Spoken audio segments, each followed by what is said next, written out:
PUV drivers umalma sa pagbawi ng provisional fare increase sa kabila ng patuloy na oil price hike. Samantala, bagamat wala pa rin pinaiiral na dagdag pasahe sa mga commuter, umaaray rin dahil sa pagtaas ng presyo ng mga bilihin. Si Ben Pongsila sa report. May ilang gasoline station sa Baguio City na nagkaubusan ng stock tulad ng Petron sa bahagi ng Legarda Road kung saan ang presyo ng diesel ay nasa 107 pesos and 70 centavos hanggang 109 pesos and 70 centavos at ang gasoline na umaabot sa 88 pesos and 10 centavos. Ang Caltex naman ay umabot na sa humigit kumulang 111 pesos and 75 centavos hanggang 114 pesos and 75 centavos ang diesel. Habang ang gasolina ay nasa 89 pesos and 14 centavos hanggang 93 pesos and 24 centavos ang kada litro at ang kerosene ay 103 pesos and 60 centavos. Samantala sa Shell, naitala ang pinakamataas na presyo kung saan ang diesel ay 117 pesos and 20 centavos hanggang 123 pesos and 20 centavos kada litro, habang ang gasoline ay pumalo mula 92 pesos and 70 centavos hanggang 96 pesos. Nababahala ang mga public utility vehicle drivers dahil sa sunod-sunod na oil price hike. Ayon kay Mac Bernard, isang jeepney driver, halos wala nang natitira sa kanilang kita matapos ibawas ang panggasolina. Kulang po yung kita namin sa isang ikot, pang krudo lang. Wala na kaming nangiwan.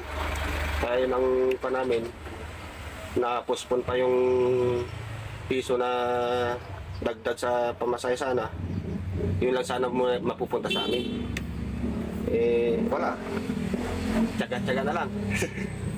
Para naman kay Eric, lalo silang naapektuhan sa desisyon na bawiin ang planong dagdag pasahe na sana'y makatutulong upang makabawi sa kanilang gastusin. At pabirong sabi niya, pera na, naging bato pa. Naasahan ng mga tao na increase na. Bigla nang binawi. Maraming apektuhan talaga. Maraming na okay na sana, naging bato pa. Ito, ang biyahe namin. Wala pa, hindi ko pa nakuha yung diesel kung anong oras na. Yung boundary, habol mo pa yun. Parang binabiyahe lang, parang libre sa kanila. Samantala, dama rin ng mga commuters ang epekto ng patuloy na pagtaas ng presyo ng langis. Ayon kay Wanda, isang empleyado sa lungsod, kahit walang dagdag pasahe, ramdam pa rin ang hirap dahil sa pagtaas ng presyo ng mga bilihin. Nung tumaas yung presyo ng gasolina, parang nalesan yung private car. So parang siguro na-encourage sila na mag-commute na lang rin or kaya maglakad. Pero ayun, nakakalungkot pa rin kasi syempre apektado tayong lahat doon sa pagtaas ng gasolina.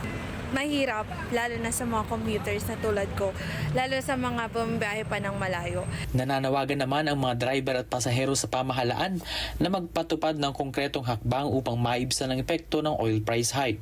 Kabilang dito ang pagbibigay ng subsidiya sa mga driver at agarang solusyon upang mapababa ang presyo ng mga pangunahing bilihin. Sa kabila nito, aminado ang marami na wala silang ibang magagawa kundi magtiis sa kasalukuyang sitwasyon. Gaya ni Jessie, umaasa pa rin na sana bumalik na sa dati. Wala kaming magagawa. Parang ganyan ng kaya ang gawin na lang namin, di magtyaga na lang kami. Baka sakaling ihinto yung gira, baka sakaling babalik ulit yung dati. Sa ngayon, hindi medyo mahirap na kasi wala ka nang maipon doon. Pupunta lahat sa pagkain, may pinagparal ka. Mas lalo yung may 4 na anak na pinagparal. Yun ang mas mahirap kasi minsan yung mga 24 hours may nauwi lang 500. Yun. Sa kasalukuyan, umaasa ang publiko na magkakaroon ng agarang aksyon mula sa pamahalaan upang maibsan ang bigat na dulot ng mataas na presyo ng langis at iba pang bilihin. Ben Pongsila para sa Mata ng Agila, matatag, matapang, matapat.